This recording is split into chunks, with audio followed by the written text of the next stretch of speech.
This is a very quick tutorial on how to use the publish function in Vectorworks to make sets of PDFs. If you preset a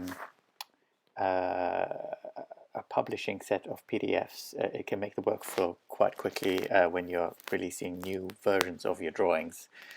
Quicker than having to export various separate PDFs. Obviously, if you only very quickly want to show someone something in a PDF, the export function is perfectly fine.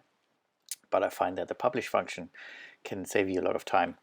So I'm using the drawing for a show in Taiwan as an example because I've got some sheets set up in there. So if you look up here in the sheet layers, I've got an overhead sheet, side lighting, floor and AV, and then focus notes. Now the focus notes sheet I just made to create a little picture to use in LightWrite as my focus notes. So generally when I publish new versions of the drawing, I don't want to publish that. So this is where the publish function can come in handy. You don't have to go into any of these sheets to publish, but it might be worth. I'm just going to go into my overhead one to have a quick look at the version number of the drawing. Just going to take a moment to load. In terms of version numbering, I recommend that you create some kind of standard that you adhere to. Mine is I go up a full version number if I need to create a new set of paperwork to go with the drawing. So for example, if I move one lantern along a bar a bit, the general paperwork to go with it doesn't change. So it'll probably be a point version. But if I change the color in something or I move a lantern from one position to another, that means the associated paperwork will have to change as well. So then I would go up a full number in the paperwork. Because of the way I'm going to use the publish function to name my files, one little tip is in your version. If you have a version, I would highly recommend that you do put a version number on your title block. I leave a little space here and then v5.2, and you'll see when I export and publish the files why I did that. So this is now going to be my version 5.2. So as I said, it doesn't really matter which view you're in. You can just be in the normal design layer while having just finished working on something. And then you want to publish a new set. So you go to publish. Now I have a preset publishing set here. So in this publishing view, you'll get the option. All of your sheets will be listed here, and you can decide what it is you want to publish. So you could just publish one of them by moving it over to the right. You can then, once you have made your selection of whatever it is you want to publish, you can save this as a set so that you can recreate the same set again and again. I have one that's called all sheets, which for me means all the sheets that I actually want to publish, which is all of them except for the focus notes one. Individually per sheet there are settings. So mine is set to PDF. You have different options here, what it is you want to publish to. And in it you have more options.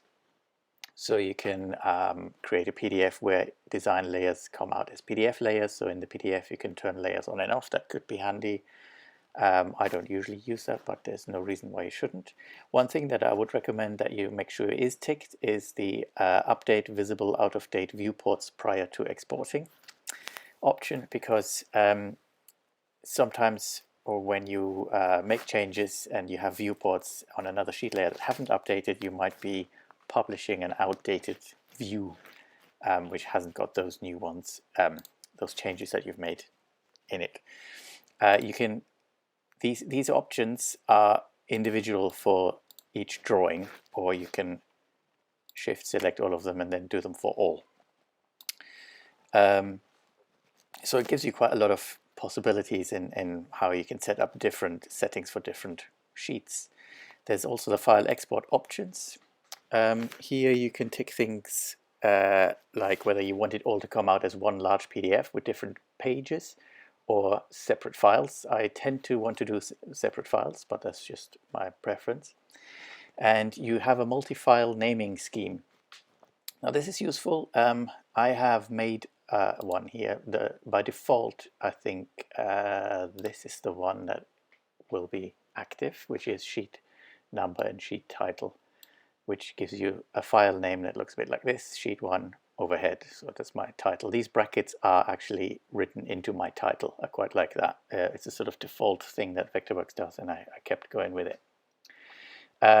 So this is the default, but you can also make a custom name and then add different elements to it. So if you click at the end of sheet number, sheet title, you can then insert another field. And in here are all the fields that are in your title block data. So you could, for example, put in the project name if you wanted the show name to be in your file name. That might be handy if you're worried that the file might become detached from the folder it lives in. So it would have the show name in the title. I don't tend to use that because I like to keep my file names a bit shorter, but that could well be a useful thing to have. But what I'm interested in is the version number. This is where I've earlier put in the space v5.2. So project data version. If I add that, it will append the version number to my name. And this is why I put the space actually in the field. When you're happy with your naming scheme, you can take this and add it. When you add it, it will add it to your predefined possibilities of selection. So I made it earlier here, which is basically sheet number, sheet title, and then the project data version appended to there. So I'm just going to select that from there and press OK.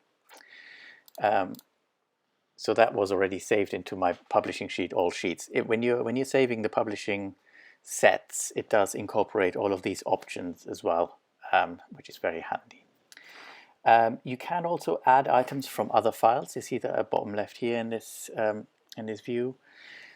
I haven't used that function, but it could be handy if you have, say, a detailed drawing of a LX Practical in a separate drawing. You could add a sheet layer from that drawing into your publishing set here if you wanted to. Personally, I've not played with that, but I can see why it might be useful. And you have storage and processing options, which for me, I've set it to locally, but this is where the VSS contract people can use the Vectorworks Cloud to use their cloud servers to store, process stuff. So once I'm happy with my settings, I'm going to publish. So when I press publish, I get the option where do I want to save it. I have in my show folder a subfolder for PDFs. So this is the one I select. You can see that I've published various sets earlier from various version numbers, and there's a publish log in here. That's quite a useful thing, which I'll show you in a minute. So I'm happy with this place. It will warn you that it may overwrite existing files. That's okay. What that means in practice right now for our setup here is that it will write into the publish log file, and so you need to, if you're selecting a place where there's already another publishing log, you need to just make sure you're happy that it'll write into that file. So I click yes, and it will now show me a little window here that it's publishing these, publishing layer 1, and takes a little bit of time on my old slow machine, publishing layer 2, and then in a minute I'll publish layer 3.